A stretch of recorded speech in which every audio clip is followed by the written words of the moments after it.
Okay, welcome everybody, and I'm very happy to have you here for the bilingual reading and talk on Lev Ozerov's book, Portraits Without Frames. And let me introduce our speakers today, Irina Mashinski, Boris Dralyuk, and Maria Bloshteyn. And just to anticipate that at the back of the room, Abigail is selling the books, which we were told not supposed to do. But all the more reason to do it. Get it when you can. That's what we're doing.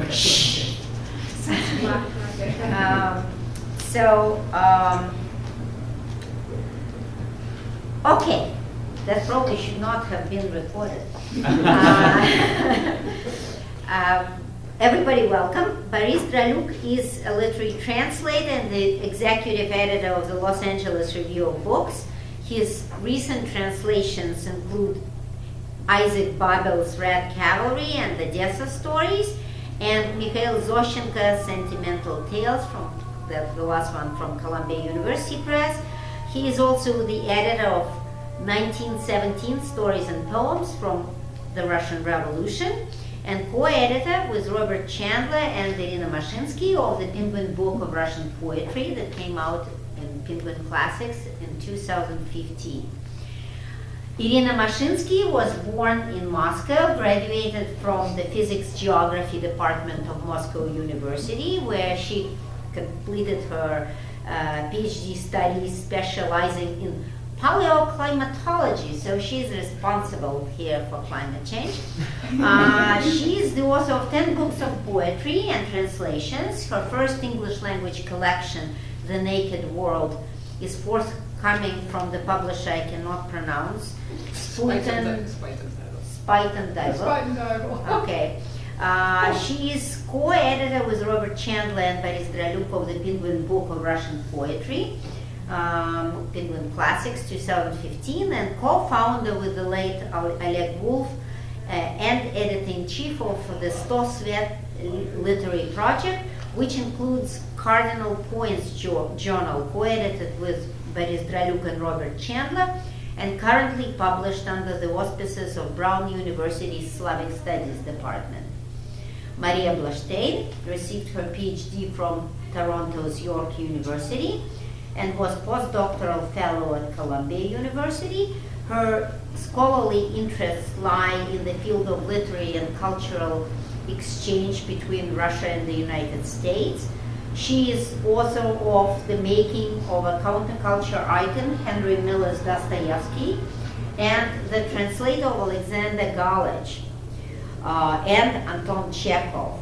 Her translations have appeared in a number of journals and anthologies, including the Penguin Book of Russian Poetry, Penguin Classics 2015. So, welcome everybody. I am Julia Trubichina, professor here at Hunter. Well, thank you, Maria, for having us, and thank you to Hunter College and all of you for coming out and finding the basement, and then finding the basement within the basement. It's quite a journey, very Tolkien-like. So we're here to talk about Lev Ozerov's Portraits Without Frames, but hearing those introductions brought to mind another story of connections, which this book is. It's a story of connections. And that's the Penguin Book of Russian Poetry. The project was spearheaded by Robert Chandler, who's not here. He's one of the 4 people responsible for this book. Every time we hear this introduction, where in my bio you hear the Penguin Book of Russian Poetry co-edited with Irina Mashinski, and in hers you hear the Penguin Book of Russian Poetry co-edited with Boris Dralyuk and Robert Chandler, I think there's a name missing, and we brought it up on Thursday, and the name is Maria Bloshteyn, whom we discovered through the process of editing the Penguin Book of Russian Poetry. And we've been carrying on a correspondence about poetry and poets now with you since 2014, so 5 years. And you and I since 2011, and Robert and I and you since about 2011, 2010. Maybe been old, 20. So this is a very long story of poetic exchange. And in the process of researching both the Penguin Book of Russian Poetry and in just talking and exchanging daily emails, thousands and thousands of emails, we've made a lot of interesting discoveries. One of those discoveries is Lev Ozerov, about whom I'll tell you a little bit now. Ozerov was known to me as a writer, as a Soviet-era Russian Jewish poet who wrote decent poems. I can name a lot of people like that. There are a lot of Soviet-era Russian Jewish or Ukrainian Jewish writers who wrote decent poems. I think. And we're decent people. And we're decent people. There are a few of those. Yeah, some of them. Yeah, there were fewer. Exactly. That's true. You can count on one hand. But he was not known to me as a great poet, and it was only through the process of reading, as cover to cover, works by these poets of the second tier or third tier that we began to find real gems, real treasures.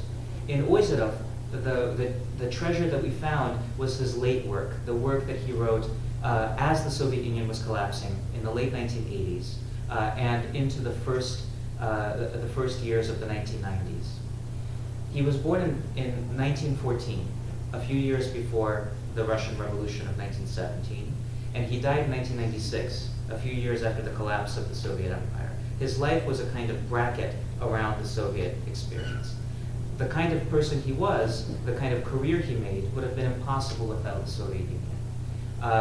There were poets of Jewish extraction who made careers before the Soviet Union. There were poets, Jewish poets writing in Russian before the Soviet Union came to power. But there was not the kind of efflorescence of Jewish literature that we saw in the 1920s and 1930s. Ozerov was a part of that. He was born in Ukraine, in Kiev, into a middle-class Jewish family. He received a fairly good education, but not the top-flight education. The times were tough when he was growing up, and yet his parents were able to hire a Hebrew and Yiddish tutor. He learned those languages as a child. And he had one foot in Russian culture. His name was a pseudonym, Ozerov. His real name was Goldberg. But also a foot in Jewish culture. He loved Russian poetry, but he also loved the poetry of the Jews resident in the Soviet Union who wrote in Yiddish, and became a kind of bridge between these two worlds. So what I knew about Ozerov was that he wrote decent Russian language poems, and that he worked very hard, although I discovered more of this and Robert and I discovered more of this as we went along. He worked very hard to be a good person, as Irina says, to support the poets around him, to build a community in very difficult times for poets who could one day be in the favor of the regime, the next day be arrested and carted off in the middle of the night. He tried to build continuities between communities of poets. He tried to be friendly to this and that group. And he tried to resuscitate the careers of poets who had fallen on hard times, both those who had perished and those who were living in oblivion, like some of the more famous poets that I think all of us know, regardless of how little we know about Russian poetry. Anna Akhmatova, for instance, for 10 years or longer, her name was not allowed in print, simply not allowed in print. Ozerov's article about Akhmatova was the first article later in her career to mention her in the Soviet press. He broke the blockade around her name, as she herself put it. Boris Pasternak was, toward the end of his life and career, as you know, the subject of severe persecution after he was awarded the Nobel Prize in Literature for Dr. Zhivago, which was published abroad. Ozerov was a close friend of his in that hour of need, and then was the first person to publish an edited collection with an introduction of Pasternak's verse after that fiasco. I can go on telling these stories, and I will go on telling these stories for the next half hour. But what I want to say now is a few words about this book. When we discovered this late efflorescence of Ozerov's, what struck us at first was the form of these poems that we were being sent, Robert and The poems were like nothing else visually that we saw in his work. Like most Russian poets, he wrote, of his era, he wrote in quatrains that were metrical, that had rhymes, sometimes envelope, sometimes alternate, regular formal verse. And suddenly, toward the end of his life, he began writing these free verse poems. They're not entirely free verse. They incorporate elements of rhyme and meter, but they flow on and on in a kind of liberated fashion. And the subjects of these poems are the people he has known. It's not uncommon for people late in life to write about the people they have known. In Ozerov's case, he knew some really remarkable people. He crossed paths with just about anyone who was anyone in Soviet culture from the 1930s into the 1980s. He saw their careers develop. He saw their lives cut short in many cases. He saw them fall out of favor and then back into favor. Not only did he see the good people or the martyrs of Soviet culture, he saw some people who were deeply compromised. People who began as great writers but then sold their talent to the regime and were very, let's say, unethical in their treatment of their fellow writers, who then paid the price for that.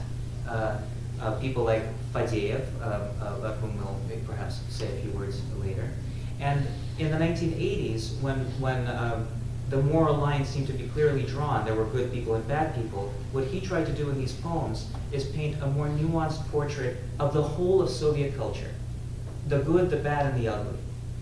Mostly the good, of course, but not to the exclusion of the difficult cases. People who survived, and sometimes survived through unethical means, or people who survived until they didn't. So this is what really struck me about this collection. There are 50 poems in the book.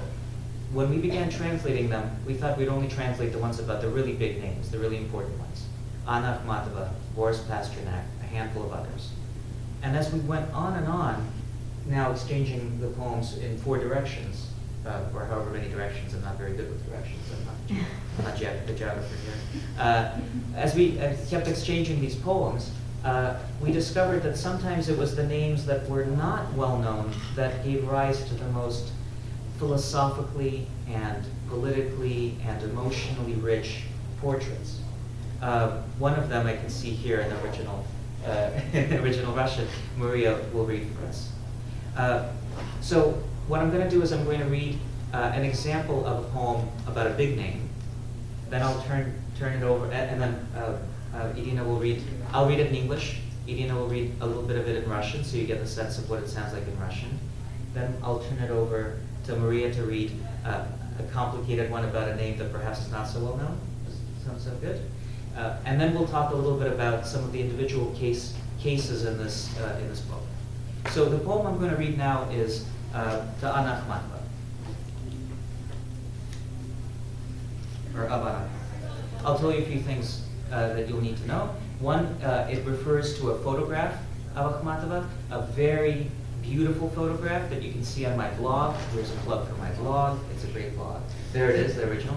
The photograph depicts Akhmatova as a young woman, already an established poet, a kind of a hit in the literary community. And what she's doing is she's lying on her stomach and with her legs touching the back of her head, because she could do that. And why not, if you can? And later in life, Akhmatova could not do that. She, after a very difficult life, she was no longer able to do that. And what Ozerov does is he describes a meeting with her at a bad moment in her career, when she was no longer the Akhmatova that people remembered, or perhaps wanted to remember, wanted to meet. And what does a person do when they've outlived that glory? How do they go on? And what's really touching about this poem is that Akhmatova is, she doesn't come across as a saint, which is the tradition in Russian hagiographic writing about these poets. They kind of come across as saints. This is not a saint, but it is a wonderful person who comes to life on the page. So, Anna Andreevna Akhmatova. A loose-fitting robe, or a housecoat, or rather a coverall, disguises her corpulence, a gift of the prison queues. Those used to her slimness cannot believe she has grown stout. It's Akhmatova, they say, but not Akhmatova. Who'd have guessed I might end up waiting day after day in those outside prisons, feet swelling, heart giving up, said Anna Akhmatova, as she passed me a photo of herself, straw thin, lying on her stomach and touching the nape of her neck, the fringe of her little white cap with her toes. Painters never tired of depicting her poise, her proud angularity, the bangs, the hump of her nose, the tall neck, her height, her loftiness. Somewhere behind her, a lane and Satsuki silhouette. By way of background, a balcony ring. The lilac coverall with its dark violet folds flows, overflows, and iridesces. Her face is pale, yet lit from within. I received this letter. Please read it aloud. It begins with praise, a bad sign. Best to skip that. Start farther down. They'd asked me for poems. I'd sent some, my new ones, of course. And what does he answer? But can't we republish some of your old ones? A pause. What can I say? See how they treat me? I'm silent. What can I say? Like some servant girl. Don't say that, I protest. Everyone knows you're an empress. Akhmatova grows quiet. She gets ready to listen. So I go on as best I can. Of course, you are an empress. She fixes her shawl, lowers her eyelids, lifts her head, and though she doesn't say go on, I do go on, in the same spirit.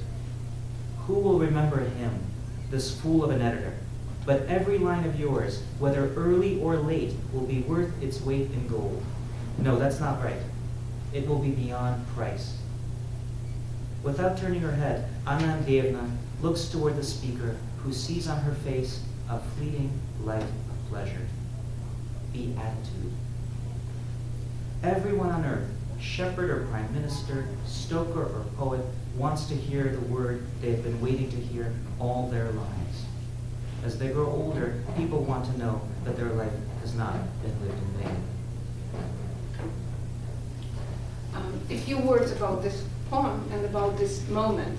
So this is what is the scene that is depicted in this poem is actually June 1959, and this is exactly the time when the article about which Boris said was written. In fact, the meeting is early June, and Akhmatova is about to turn 70 on June 23rd, 1959.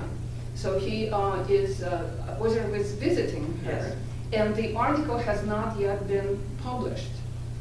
And he's reading the article, she's reading it. Yes. It's so good, I don't think it will be published. Yeah. And she's actually very anxious for the article to come out. And then there is another meeting in the end of June, also before it's published, and then it's published and everyone starts calling, and it's a huge event. But it's interesting that Ozerov describes the meeting, both meetings, in his diaries that he actually kept since the 40s. Yeah. And he's very reserved in this article. Although the handwriting is illegible, practically, so he didn't really intend it to be read by anyone else but himself. But at the same time, obviously, he's concerned that if all these little notes may end up in someone else's hands, not very friendly hands. So he's very reserved and sometimes very, very laconic. Yes. In this case, he's talking about this at length. Yes. He's really letting he's every really detail. enjoying it, Yes. And there is a line about the empress there, Yeah. that she does look like an empress, but by some whim of her destiny, she has to write poems instead of being an empress. But actually, she was born to be an empress. And in a way, of course, she was, in her small, destitute circle of poets, she was an empress of literature. You know, she held court in a way. Yeah, but the way he comes across a little bit like a sycophant, like Yeah. he keeps saying, "Oh no, you're an empress." Exactly. But that's what she wants to hear. He understands. She does, and she senses it. But another interesting detail there in those diaries is that she actually reads the article, the letter in question, she reads it in Italian and she translates from Italian as she reads. In the poem, it's him, she asks him to read this, so I'm wondering if it's that, you know, he takes liberty with I'm sure he takes liberties. So it's not, that's interesting because it means that they're not 100% documentaries. No, of course all not. These poems. And they're written, you know, sometimes 20, sometimes 30, sometimes 50 years after the fact. And in many instances, well, like any work of memory, he's conflating separate meetings into one meeting and things of this kind. With Zoshenka, for instance, he blends. Blends. So I'll just read. How many people speak, understand Russian here? Okay, so it's worth half a point, right? Yes, it's worth half a point. Akhmatova. Широкий халат или хламида, или всего вернее балахон, скрывал ее полноту, дар тюремных очередей. Людям, привыкшим к ее худобе, непонятна ее полнота. Мол, Ахматова, да не та. Вы могли и не знать, что в тюремных очередях простаивала сутками, ноги отекали, сердце сдавало. Так говорила Анна Андреевна, передавая мне снимок, на котором она, соломинка, лежа на животе, прикасается пальцами ног к затылку. В бахроме белого чепца живописцы без конца изображали этот стан, эту стать, эту гордую угловатость. Челка, горбинка, высокая шея, протяженность, продолговатость, высота. В отдалении за нею царская сельская аллея, решетка балкона в виде фона. Балахон светло-фиолетов, темно-фиолетовые складки этого балахона. И так далее.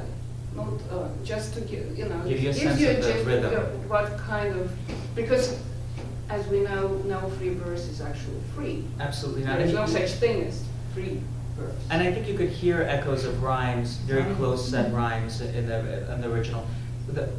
What Irina said at an event a few days ago was actually very, I think, perceptive about the fact that for him free does not mean unconstrained, because as you say, there is no such thing as unconstrained verse. What it means is that he has the freedom to shape the narrative any way he wants. He's taken by the story in various directions. And I was thinking, when we were talking about this, that even the very, very finest poets who can command rhyme and meter as well as anyone are always led astray slightly by rhyme. Some rhyme occurs to you that is so good you can't let go of it, so you change what you're saying in order to fit the rhyme. And that happens, I think, to the very, very best poets, and sometimes to great effect. But in his case, he didn't want that kind of diversion. He wanted to be able to follow the thought naturally rather than to let the form take away from the concept. So that stray meanings don't repeat. Exactly. But his understanding of free verse, in my opinion, was a little bit old-fashioned because he has this line: по соседству где-то, как антипод сонета, живет свободный стих. Yes, So to him, sonnet was an antipode of free verse and vice versa, which is not. I am certainly not in agreement with this, but maybe. Well, you know, yes, we're now without rhyme being led astray. But my favorite comment on free verse is Audens, who wrote great free verse, and he said that it's, you know, writing free verse is like Robinson Crusoe on an island. Sometimes that kind of manly independence produces beautiful results. Mostly, it's just a lot of litter on the floor. So, you know, Pound said it was playing tennis without the net. Yeah, exactly. Tennis without a net. But sometimes it's a beautiful game. It's just that there's no net. In this case, I think it's a beautiful game and some structures of real beauty. So that was Akhmatova. That was a big name, and you can see already that there are nuances of portraiture that aren't, you know, neither entirely positive, neither entirely negative. He wanted to get an impressionistic grasp of the character behind the person. And here, I'm going to turn it over to Maria, who hasn't spoken yet. No, so thank you. I have to apologize. I just drove in from Toronto, and I knew that I would be all over the place when I arrived, and I wrote down what I want to say about each Khachaturian. So So this is going to be very Soviet, you know. So this is what you basically need to know about Aram Ilyich Khachaturian. He was a prodigiously inventive and amazingly productive Armenian composer and conductor. So he wrote a whole bunch of pieces. He wrote operas, he wrote ballets, he wrote concertos, you name it, he wrote it. But even during his lifetime, he became associated with one piece of music, and that is the saber dance, which is actually a part of his ballet, Irina, which he wrote in 1942. So you know, when you think Van Gogh, you think of sunflowers or the missing ear. With Aram Khachaturian, it's the saber dance. But so another thing that you need to know about him is that he was a very, very successful representative of the Soviet artistic elite. He did have a brief run-in with authorities in 1948, I believe, but he very, very quickly regained their good graces. And when the poem is set, like 1970s, he was, not only was he an A-lister as far as the Soviet artistic elite was concerned, but he was given the highest stamp of approval that the state could give you, which is free travel to the West. So he's interesting because of that, but I think this is not why he's included in the collection. You see, Aram Ilyich was a collector, and he collected photographs. You'd say now it would be selfies with celebrities, but back then it was photographs, portraits of himself with, you know, important people, artists, writers, politicians, celebrities. And what he would do with these portraits is that he'd put them up on the walls. So you have your portraits in frames. And I think that serves as a foil for what Ozerov is doing in the book in general.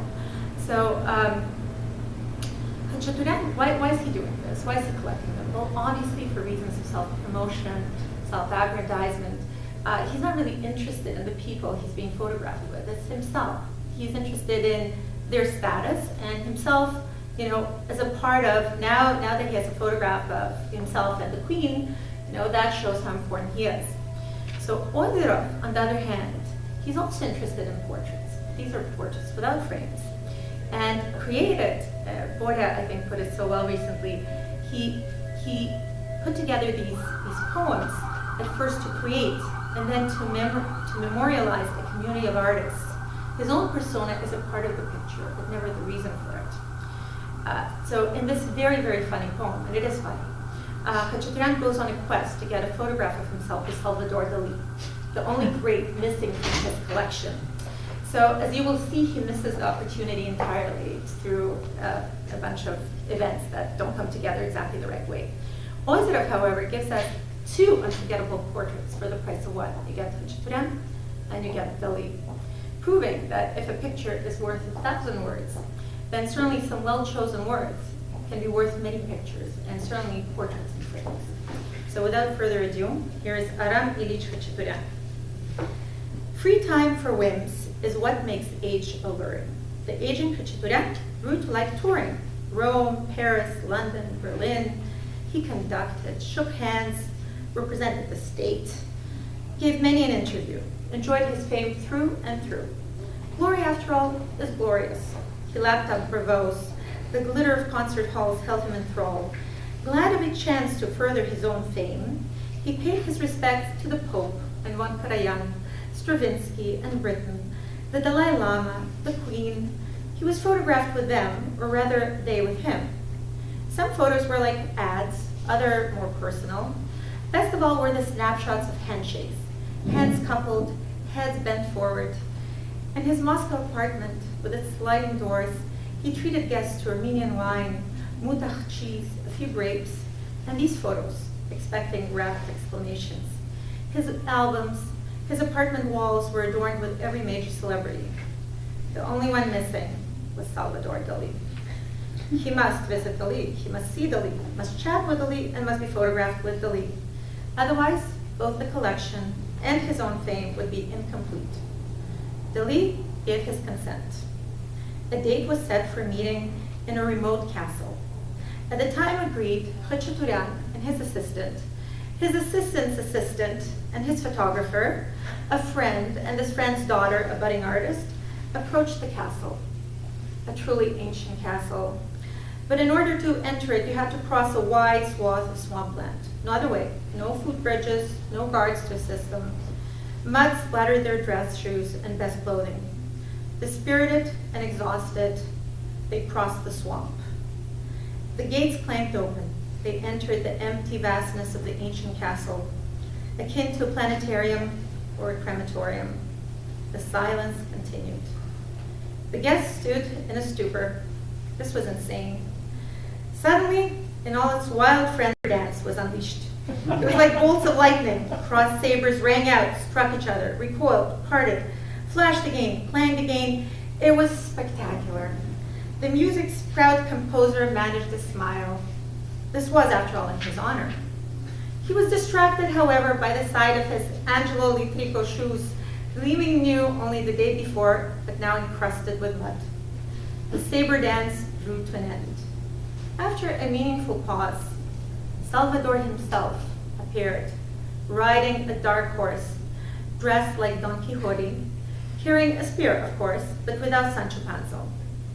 He rode 3 victory laps, respectfully stopping beside his shivering guests. Through half-closed eyes, he looked down at everyone with benevolent condescension, a look full of meaning. Then, thrice brandishing his spear, he withdrew so abruptly that the photographer was unable to recollect what he was meant to be doing there. A pre-recorded message boomed a polite "Arrivederci." The lights went out. The wayfarers exited. "Ouch!" groaned the photographer. "Arr!" growled the assistant. Khachaturian stayed silent. Once again, they trudged through the surrounding mud. But I said enough about that as I described their approach to the castle of the ingenious Salvador. It is said that this episode cooled the composer's ardor. He went less often on tour to dodgy venues. That was one of the last poems I think he wrote. It was written in December 1995, 96, so very close to the end. Could still manage a good smile and a good joke. So that was a very light poem, and it contrasts beautifully with a section of very tragic poems toward the center of this book. As I mentioned earlier, Ozerov was a great friend of many Yiddish poets.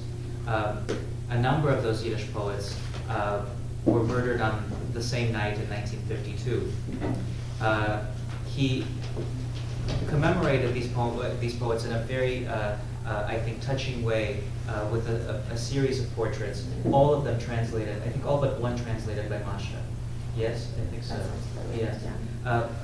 My favorite of these is the poem Bilingual, but you like the Bloshteyn, yes? I'm going to read the Bloshteyn. Okay, good. That's the one I've sort of reread and reread. So if you could, myself. that would be great. If you could read the Bloshteyn, maybe say a few more words about the Night of the Murdered Poets. Yes, yes. So after a very funny poem, quite a sad one. So August 12, 1952 went down in history as the Night of the Murdered Poets, the night when the Yiddish Renaissance was executed. It was known as the Jewish Anti-Fascist Committee affair, when 13 Soviet Jews in the Lubyanka prison in Moscow were taken in, and then they're tortured. They're all arrested in 1948, 1949, but then they were kept in prison for 3 years. They were tortured, interrogated, confessions were extracted, and then they were sort of tried and executed in 52. I think what makes this very, very poignant is that, first of all, Ozerov knew them. He knew Bloshteyn, he taught Bloshteyn, and he considered Bloshteyn, in a way, one of his teachers. And another thing that makes it even more poignant, Ozerov wrote an article about it, an essay, that it's not clear when he wrote it, but he couldn't publish it at the time that he wrote it. And only in 1995, he gave it to an Israeli journal that was published in Jerusalem in Russian. And he said, maybe the time has come now for this to be published.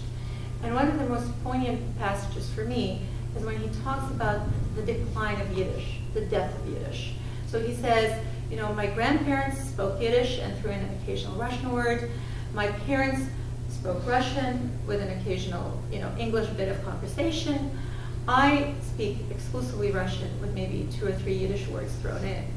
Now, what they were doing when they were executing these poets, these scholars, these translators, because they're making sure that this renaissance of Yiddish, the revival of Yiddish in the Soviet Union, would not happen. And certainly, we know that it didn't. So my generation, my parents' generation, which are just maybe 10 years younger than Bloshteyn, they didn't speak any Yiddish at all. And my generation, I know maybe 1 or 2 words. So they're not only executing people, they're not executing these individuals, these wonderful poets, they're executing the culture, they're executing the language. And I think that's what makes it so poignant. There's some funny bits in here too, but it's mostly depressing. You're being warned. Different point. Yes. David Bloshteyn. In that house, there are so many different cloths. White, blue, yellow, red, all makes and types, that not a single moment passed without the sounds of grasshoppers, crickets, cuckoos, thrushes, buntings, finches, all delighting the ear while reminding us of time's passing. The house was filled with sound. Here, time flowed forth willingly into eternity and unwillingly back from eternity into the land of time. The poet listens to both time and eternity, which keeps him in a state of white heat. Lazov, my friend from the Arsenal factory, introduces me to his townsman, the poet David Bloshteyn, whose apartment I've just described. Bloshteyn reads us a new poem, woven from snowflakes, pity for other people, and the cruel insomnia of our century, a century fit for neither ape nor man. Your grandfather and your father will understand me. At the very least, they'll hear me out. But your generation has no use for me, and my poem is written in Yiddish. Don't ask why, but when I leave town and enter the resinous forest in the half-light, I feel that I'm happy, and I'm a poet, and have been given the means to express the forest's rapture, but only in Yiddish. I know other languages, but I can express my joy and pain only in Yiddish. Oddballs is what we call those who are wisest and most honest. He went to buy a hammer, but bought a hat. He went to buy a hat, but bought pears. Went to buy some pears, but bought a pump organ. It took 3 hefty young men to drag it into his apartment, then stand it against the wall like a pipe organ. He was waiting for a streetcar, and when the streetcar came, he took off his galoshes and climbed inside, leaving the gleaming products of the Red Warrior factory behind him on the pavement. It is madness to be a poet, and still more to be a poet belonging to what is hardly the happiest nation on earth. The manuscript on the table awaits him. But who is he to write for if there are no Yiddish schools? But how can he stop writing? Pain must be expressed, if only in words.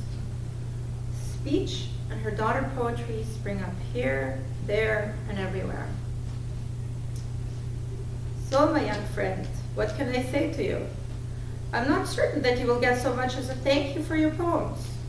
Go ahead, claim the inheritance of Pushkin, Tuchev, Baratynsky, Bloch. There is no finer profession.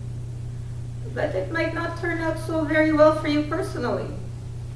I may well be wrong, but I say not a single good deed goes unpunished. He had a poet's heart, a passionate, sensitive heart. When my daughter Yelena was born, he brought a golden challah to our house, a gift for a young mother who had too little to eat. Oh, if you knew what a challah means in times of hunger. Oh, if you knew what a challah means when it is cold. Challah is much, challah is little. Challah, put in your hands by the hands of a friend, is a splash of rapture, a crust of gold. A decade later, he wrote my wife, Margarita, a tender farewell. Premonitions made him gentle, diffuse like twilight. The mildest man I ever knew, not out of cowardice, but because he did not know fear. He was old when I first met him, not from age, but from weariness. Much later, I wanted to see his beginnings, and so I went to Kristashov, his Kristashov. I sailed on the Teterев River, surrounded by pines, rock, the sky overhead, and the sky reflected in water. He was right when he said, how sweetly sad it is to be a human being, did not specify the degree of sweetness and the degree of sadness. It is hard to bring joy to your own heart, and still harder to bring joy to the heart of another. But he was a bringer of joy when he called the earth a round house. That house has been destroyed, along with the pump organ and the clocks and the volumes of Goethe and the ancient Pentateuch. Oh time, oh space, oh terrible year, he said, holding a handful of dust on his palm. And then he himself became a handful of dust on our century's palm. His own dust is mixed with the dust of others who perished in August of 1952. The location of his grave is unknown. When they name those who perished, they call out the name of the poet, Dmitry Shostakovich, and readers of Yiddish stand up, heads bowed. Hard act to follow, so I don't think I can. I don't think we need to read any more poems, to be frank. I think you get a full sense of the kind of range of which he was capable, and the kind of portraits that you'll find in this book. So if you have any questions, please ask. The books are available back there. It's a rapidly depleting stack, so buy as many as you can. It's standing, the camera is standing. But if you have any questions, we'll be happy to answer them. If you want to hear more poems, I'm also happy to oblige. I wonder if you could tell us where was Ozerov in 52 and 53, you know, when this was happening, because he was also a Jewish writer. Yes, that's a very good question. I can say that when he was involved with these Yiddish poets, he was a younger member of their group. He was not a member of the. He was not an active member of the JFC, the Jewish Anti-Fascist Committee, but he was very much close to the group and came to meetings. At one of these meetings, he was told to go home. He was told not to show up again, very close to the time of the arrests. The way I remember it, I think it was Peretz Markish who told him not to show up again. He was saving his life. Ozerov, at that time, just around that time of the arrests, he was persecuted, but very likely in the sense that he was relieved of his post, because he was a very young man. He was relieved of his post, editorial post in 1948. A few years later, after 5 years later or so, he was able to regain his position. He became an editor again. He regained his teaching post as well. So he dodged a bullet literally and figuratively, and was in many ways saved by the people he commemorates in this section. If I could just add something to this, there's a story about Alexander Galich, who was, of course, a Russian poet and singer. When everything was happening, right before everyone got arrested on the Jewish Anti-Fascist League Committee, he came out to one of the meetings. Now, the interesting thing is he didn't speak Yiddish, but he felt as a Jew he had to come out, he had to give a show of support. And Peretz Markish came up to him publicly and basically said, "You're a stranger, what are you doing here? Get out, you don't belong." And he was a very young man too, and he left crying because he couldn't understand what was happening. Markish was so nice to him, and he kept saying, you know, to himself, Markish was so friendly, he was almost paternal, and all of a sudden he kicked him out in such a public way. So what he realized afterwards, when everyone got arrested, is that Markish was the one saving his life, just saying, "You don't belong, get out, save yourself, go." So this is So that must have been a common occurrence for younger poets in that circle. The interesting thing about what he was able to do for these poets is to keep their memory basically in a drawer for so long. That article was such a touching article that we only discovered fairly recently. That was published in 1995. My favorite line in that article is when he speaks about this loss of Jewish culture, but also remembers an incident from his childhood when his parents did hire a tutor to teach him Hebrew and Yiddish. The way he puts it is, this man, I remember him like it was yesterday. He taught me everything under the sun, although his job was to teach me Hebrew and Yiddish. But he managed a bit of that. But what he mostly taught him is about the culture that he came to love. Yes, and in 1996, that was the first time in that particular journal, the first publication of the poems Bloshteyn, I think, Bitko. They published about 3. That was the first publication ever in Russian. Yeah. He did translate from Yiddish as well, and he translated from other languages. He translated from Latvian, I believe, more than from any other language, and also from Ukrainian. There's a section of Ukrainian portraits here. You mentioned Alexander Fadeev, the head of the Union of the Soviet Writers. Is this one of the poems? Yes. Yes. Can you say a few words about it? About the I'm poem just or about curious. his relationship? Yeah, about the relationship, maybe if Yeah. not the whole poem, just a little bit. I would like to hear more. What's touching about this poem is that he recognizes something I think that was true of Fadeev. He began as a very talented writer, and many members of his generation remembered him as a talented writer from the 1920s, despite all of the things that he did. And he stopped writing. He was promising this novel, he had been promising this novel about metallurgy. For years and years and years, he had been promising to write this novel about metallurgy. And he simply couldn't get it out. There was nothing there for him to write.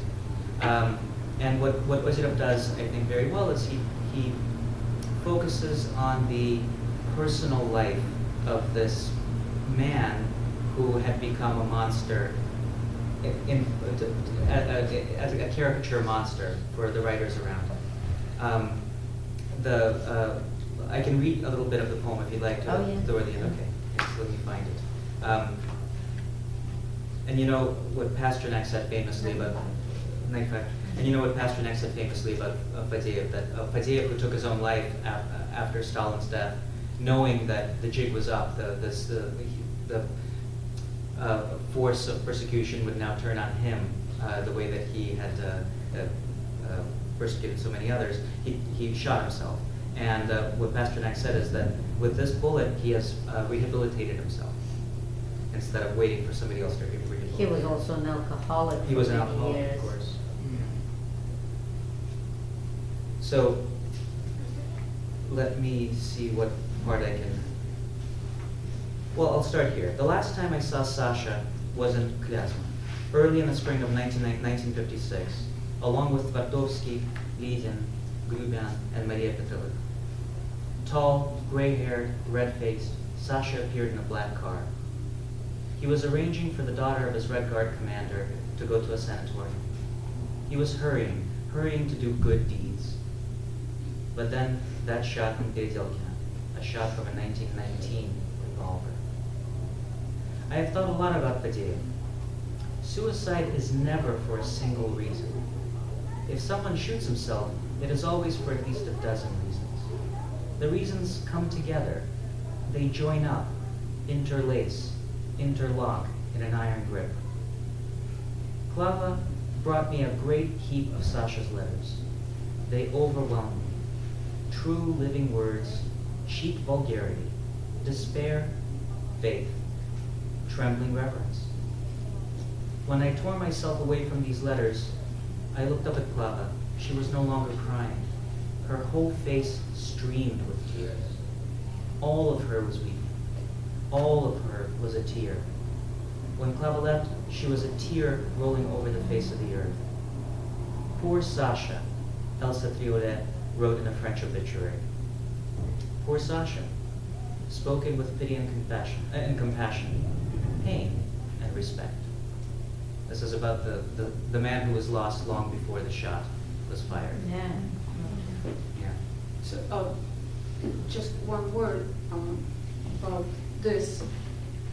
In that diary that I was talking about,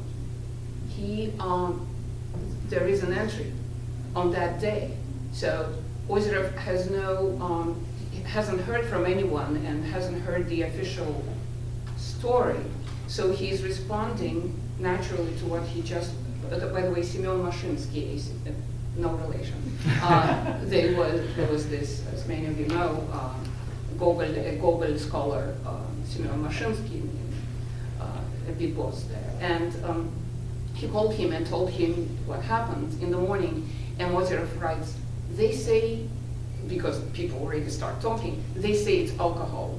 But I don't think so. He already, took issue with this Yes. what would probably become, what was going to become the official reason.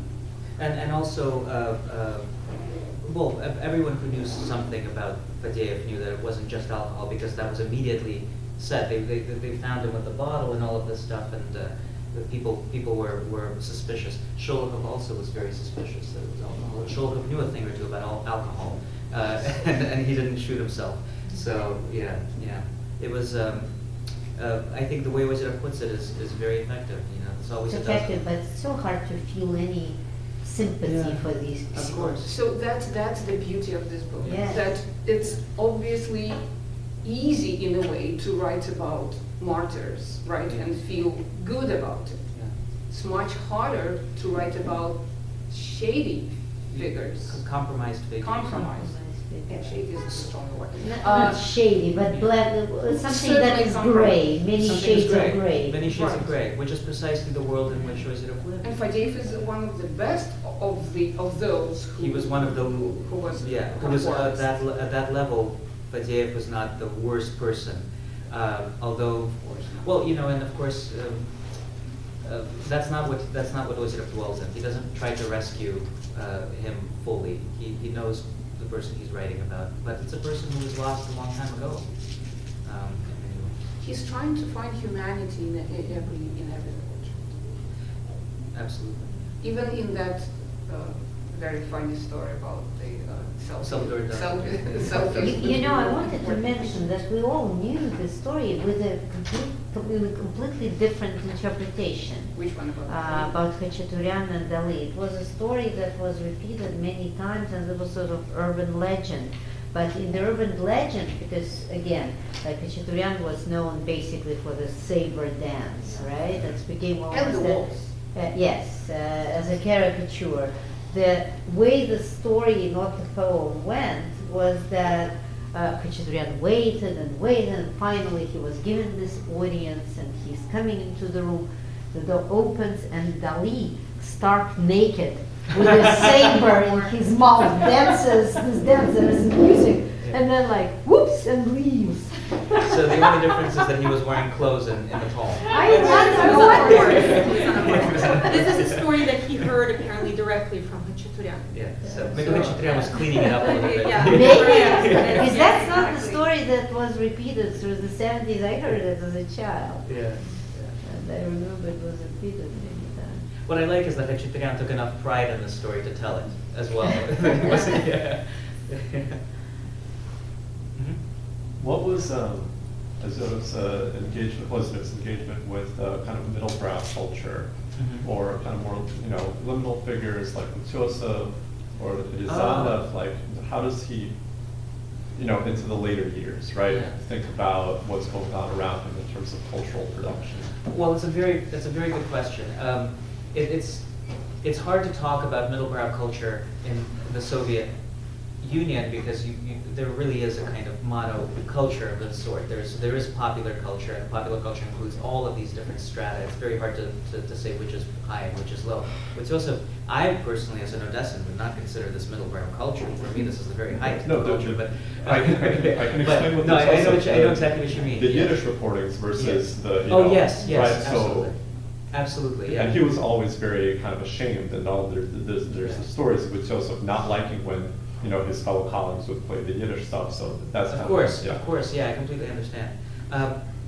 What's lovely about this book is that the references, the side references, the color around the portraits is so filled with references to popular culture, Soviet popular culture, to little asides that Ozerov casts. The way he fills in the portraits will give you a good answer about how in touch he was. I think he was very well exposed to that culture. One of my favorite portraits to translate, for a reason I'm about to explain, was a portrait of Tatyan, the architect and draftsperson and artist, and expert bandura player. He was also a great player. He was a collector of songs as well. And this portrait does not really dwell on his art, on Tatyan's visionary architecture.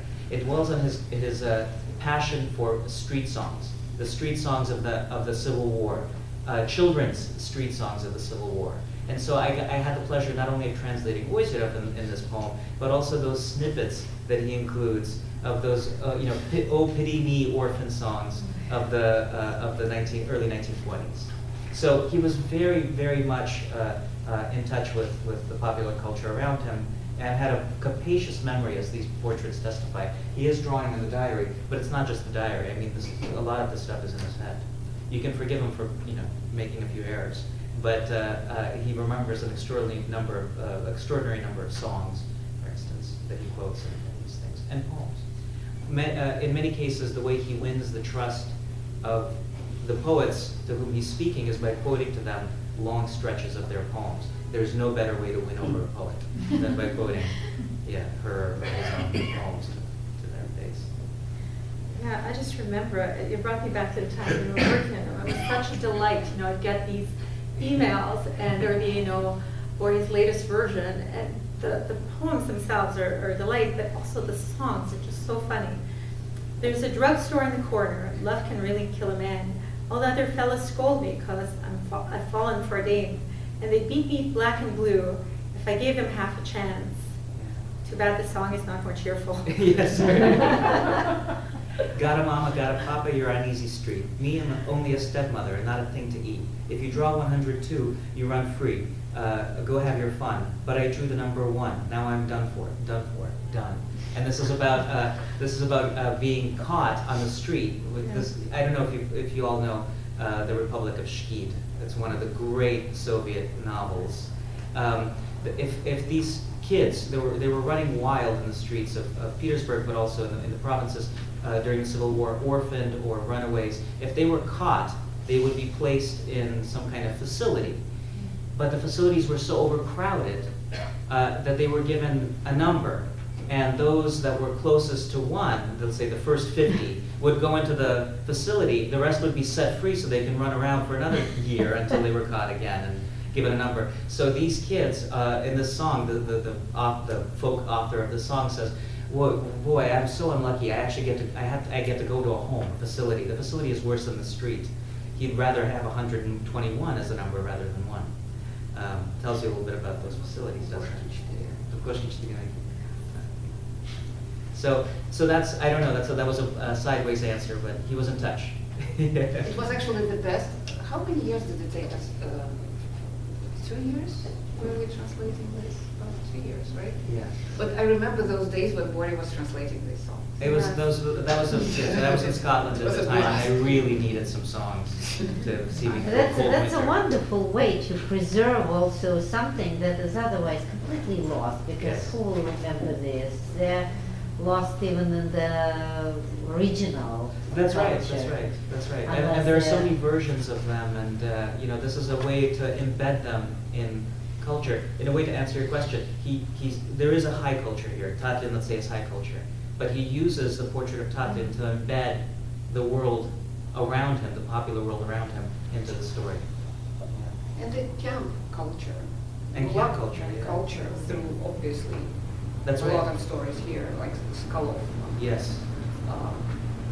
He somehow, although he was never a prisoner himself, he intuitively... He listened very closely. He was a good listener. Yeah. What And he would remembered be a lot. the example of somebody, you said that there, and even our description says that there are some portraits of people who are well known, and there are people who are just common people who nobody would know. What Only would his be father. The only person who's common is his father, and that, who was not common at Not all. common. No, but I mean like not a known name. The structure of the book, if you go to this quickly depleting pile, Yes. you will see that the structure of this book, unlike the original, where all these names are sort of scattered randomly, and the book was never finished. I don't remember if we. He never published finished. it. It's as an a- unfinished. yeah. It was a work in progress when he died, but the English, both English editions are because there is one in the UK. Yes. And both of them is the same book, obviously, and they're structured this way. The poets as a chapter, the poets and the prose writers and visual art, Yiddish poets, Soviet Ukrainian visual artists in theater and dance. So they're grouped.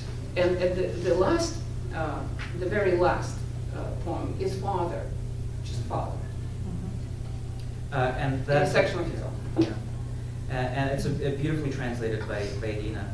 Some of the people who are not well known at all are people who died very young. So not only the Yiddish poets whose memory was erased, but people like Ksenia Nekrasova.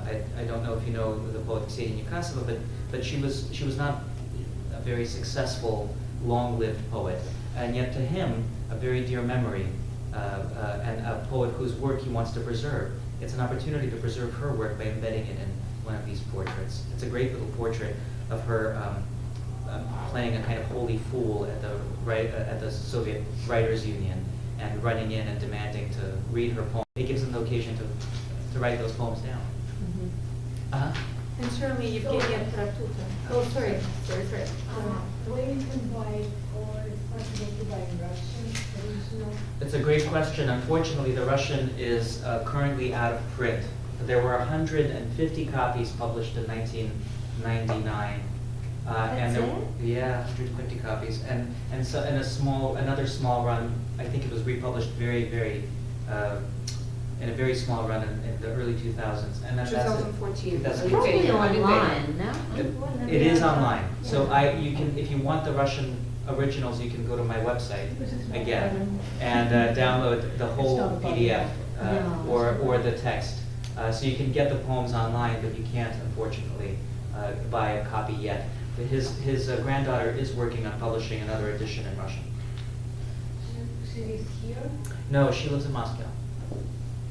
And we hope that, as it happened with the other books in the history of Russian literature, the appearance of the English, a book in another language, will trigger somehow Interest. the interest. Propels the and, interest. yeah, and it will be published again in Russian. Russian-speaking people better to read it in Russian. And for English-speaking people, better to read it in English. And for bilingual people, better to read it in both languages. Absolutely.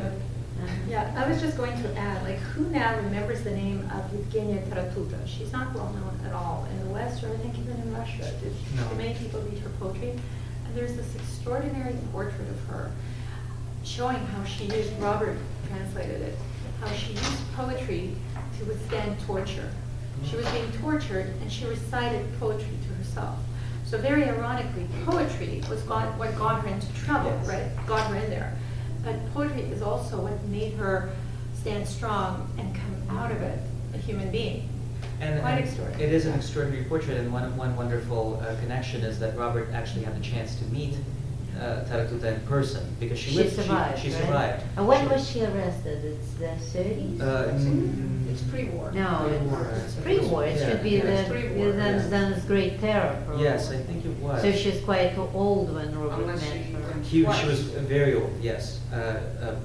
It was in the 2000s, I think, I met her, 1990s or 2000s. So she had a very long life, yeah. She had a very long life, and what was especially wonderful about meeting one of the subjects of the poem is that Robert could confirm that the personality captured in the poem is very much the personality of the person he met. That's interesting. Yeah. And there are other connections, personal connections in this. Not with Taratuta. No, but with other figures in this book, there are other personal connections that Irina has through family connections. We all somehow suddenly found ourselves in the middle of something so unfamiliar first, and then just our own. Yeah. For me, it was discovering portraits that gave me insight into the people I was translating at the time. Babel is a wonderful portrait of Isaac Babel, Mikhail Zoshenko, and Takin, who knew about this love for children's songs. It made me feel closer to a person that was very far away. Yeah. Any other? Yeah. Could you talk maybe a little bit about the translating? Sure. This question for me. So how did you divide it up? And then you obviously sent versions to each other, was there an attempt to make the voice consistent, or did each of you take as much liberty as you wanted? That's a great question. Very good question. So I did my first translation, and then I sent it off, and then everyone would have suggestions and ideas, and I would think, what an idiot I was, I missed all of these. So then I'd rewrite it, and then, Robert or Boya or Ira would have some other suggestions. And then eventually it would be, you'd have this document, it'd be notes upon notes to comments and notes, and then some would say, no, we have to clean it up, and half the notes would disappear, and we'd have a version that was more or less the version that we'd go with. Yeah. And, and that's how it basically worked. There was a And real years later, treat, it reappears delight. from the Dropbox, and the new changes are made. Yes, and more changes. So, but really, it was a delight. For me, after trying to work, I'm very much a wannabe translator. I still regard myself, when I grow up, I want to be like them. So it was, I started translating on my own, and it's a very lonely business. You sit there, just like writing, you sit there with a manuscript or a book, and you have your computer, and you're coming, all these dictionaries, and you ask your, Russian speaking, like I go to my family, my resources, do you remember in the 1930s, do you remember? So, but it was, translating with Robert and Ira and Boya was, it was a revelation, because I think really group translating is the way to do it. You have all, 4 different sets of eyes, 4 different intellects coming into work on a single text. And yet the text retained the flavor of that original vision, for instance. But we were striving for that, right? Yeah, that was all absolutely. along, that's what we were striving for, to capture the essence of the original. No, but I mean the original The vision of the first draft. translator. So in this case, nobody could translate that poem by Khachaturian like Masha. Her gift for those wonderful rhymes. That's all you. The rhythms, the jolly nature of the hopping rhythm. That's very much what Masha does best. And Irina controls lines like nobody else. She's able to see where the line break is supposed to be. Yeah, of course, You know of that. course. But these people, they're a 2-eared. I'm 1-eared. So I'm their Russian ear. And so I see my role as somewhat secondary in this book, because I have only 1 ear, the Russian one. But in the land of the deaf, the my man with English one one is ear. obviously compromised. So yes, and we did divide it, pretty much like who wants what. I can go and grab, but later, these people, they're just amazing. They're not only so amazingly talented, Robert and Masha, they're so organized and so effective, efficient, and I just couldn't keep up with them. No, that's not true. So gradually my little list was dissolving. So Robert and Boris. I was take talking because I cannot do it. Well, I really want to talk him, as you can see. I ended up only having a handful, but we all, it was a group project, which is, in my case, it's a very strange thing. Anybody who knows me knows that I'm a very bad team play in a way. I like to control what I'm doing myself, and I like to do it without co-authors, but this is the only probably exception in my life. It's like Nabokov was a single man sport, man, except for in soccer or football, Yeah, he played goalie. He played goalie because that's the one person. You are our goalie. You're the loner on the team. But not with you guys. I just go and blend. Goalie is all by Never himself. thought about it. So. Especially when the action is over there. Yeah, exactly. So I think it was in this case a very seamless blend because so many drafts changed hands.